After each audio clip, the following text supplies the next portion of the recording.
청계새심 7월 셋째 화요일이다. 근무지의 선고3과 교직원들은 방학이지만 거제 공설운동장으로 집결해 코로나 백신 접종을 받는 날이다. 나는 지난 6월 어느 날 1차 접종을 받아둔 바 있어 해당되지 않는다. 60세 이상 연령대 접종 받기를 잘했다는 생각이 든다. 만약 그때 접종 받지 않았더라면 번거롭게 방학 중 창원과 고현을 오가는 불편을 겪을 뻔했다. 2차 접종일은 아직 한참 멀었다. 오후에 치과 진료가 예정된 날이다. 방학 중 틈을 내어 단순 치료가 아닌 임플란트를 3개나 씹는 시술이라 마음이 무척 쓰인다.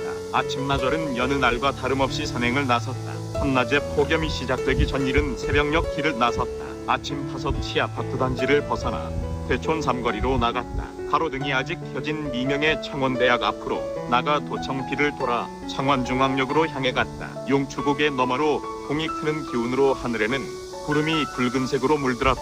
창원천 하천 바닥은 수초가 무성했다. 천변에 심어둔 조탄나무는 식렁풀이 덮쳐 고사 직전이었다. 공원을 관리하는 부서는 식렁풀을 하루라도 빨리 제거해줘야 나무를 살리지 싶었다. 공직에서 은퇴한 고향 친구 같으면 담당자 앞으로 전화를 넣어 즉시 해결하지 싶었는데 나는 그럴 위인이 못 되었다. 창원중앙역으로 가질 않고 기음산터널 앞 철길 굴다리를 지나 용추계곡으로 들어섰다. 용추계곡은 도심과 가까워 사람들이 사계절 즐겨 찾는 휴식처다. 특히 여름이면 장마 이후 계곡의 맑은 물이 넉넉하게 흘러 더위를 식히려는 이들이 많이 몰려왔다. 내가 계곡으로 든 때가 아침 이른 시간이라선지 피서객은 드물었다. 용추정 정자를 지나 돌뿌리가 드러난 계곡으로 올라갔다. 물웅덩이는 한낮이면 사람들이 몰려와 달을 담그면 아주 시원할 듯했다. 가까이 계곡으로 흐르는 물소리를 들으며 골짜기를 따라 계속 올라갔다.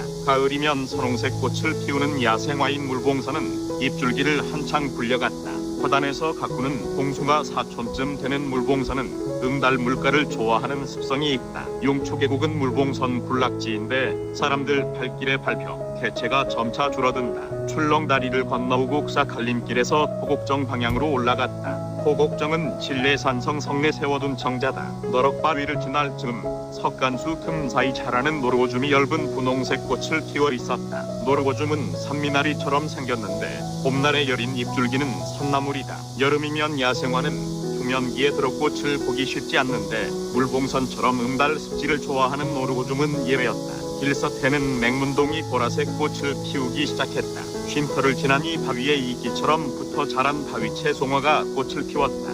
포국정을 앞둔 상사화 군락지는 아직 꽃대가 올라오지 않아 흔적을 볼 수 없었다. 상사화는 봄날 나온 푸른 잎맥은 모두 사그라진 뒤 한여름 꽃대가 올라와 엷은 분홍색 꽃을 피웠다. 화엽불 상견 상사화는 우리 지역에선 광복절 무렵 꽃이 피었다. 포곡정을 지나 진리예산성 동문터로 올랐다. 동문에서 되돌아서 숲속으로 들어 영지버섯을 찾으니 만나지 못하고 말굽버섯을 한 개 발견했다. 올랐던 길을 따라 내려가니 더위를 식히려고 계곡으로 드는 사람들이 점차 늘어났다. 나는 맑은 물이 흐르는 너럭바위에서 등산화 끈을 풀어 양말을 벗고 발을 담갔다. 어제는 용재봉 피습 물웅덩이에 발을 담갔는데 이틀 연속 확족을 했다. 석간수에 발을 담근 채 이마에 땀을 씻고 머리까지 감았더니 온몸이 상쾌했다. 탁 쪽에 이어 새하는 물론 새심까지 한듯했다. 세상사 시름을 잊고 무화경에 빠져 한동안 시간을 보내다 자리서 일어났다. 올랐던 길을 되짚어 빠져나오니 더위를 식히려는 사람들이 줄을 이었다. 계곡 들머리는 유아원 꼬마들이 고모의 손을 잡고 숲으로 들어 물가를 찾는 모습이 새끼요리 같았다. 21년 7월 20일 연사와실 여산 주호동